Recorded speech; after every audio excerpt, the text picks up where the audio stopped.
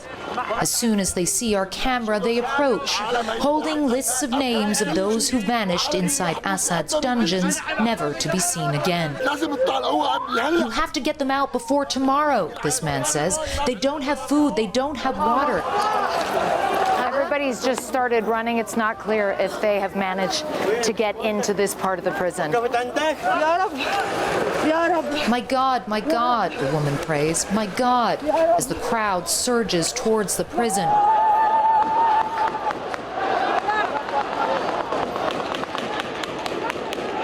So it looks like they think that they have managed to get access. A lot of celebratory gunfire, people now just flooding in. After the initial jubilation, an agonizing wait for confirmation from the rescue workers. Many here have been waiting for decades. Hope was something they didn't let themselves feel until now. Rescue workers with Syria's white helmets break through the concrete looking for a way in. No one is certain where this red section is, or if it even exists. Inside the prison, family members are searching too. You can see people everywhere just combing through all the papers and records they can find, looking for names, seeing if maybe their loved ones are there. Tens of thousands of Syrians were forcibly disappeared in Sednaya, lost in the abyss of a prison that was known as a slaughterhouse. Industrial-scale arbitrary detention and torture, all to keep one man in power. They call this the white area of the prison because they say the conditions here are much better than in other areas, but you can see it's still miserable. In the center of the prison, another frantic rush. Someone thinks they have found a tunnel. They desperately try to get a look inside. Others look on, helpless. Not knowing is agony. Assad may be gone, but the legacy of his cruelty remains. और इस सारी सूरत हाल का Israel भरपूर फ़ायदा उठा रहा है, अपनी फ़ौजें आगे बढ़ा रहा है और भरपूर बमबारी करके शाम के रहे सहे दिफाई निज़ाम को तबाह कर रहा है। आज के प्रोग्राम में इतना ही, दीजिए। अल्लाह हाफ़िज़।